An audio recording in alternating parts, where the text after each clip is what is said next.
মাতা মদ খেয়ে পড়ে থাকি, পদ খেয়ে পড়ে থাকি, তাই পাটি করে টলমল।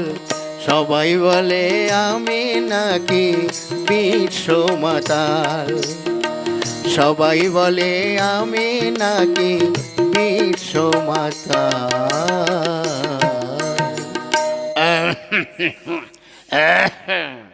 দাদা কি আর বলবো আপনাদের, দেখুন এই জগতে যার নেই বউ তার নেই কেউ, জানেন। আমি আর কি বলবো, আজ বেশ কিছুদিন হয়ে গেল আমার বউটা সারা আমাকে ল্যাং মেরে চলে গেছে। এখন কোথায় গেছে কে জানে, কিন্তু কি করবো দাদারা, বউর শোক ভুলতে আমি এই মদ ধরেছি। খুব দামিও মাল, বাংলা মাল।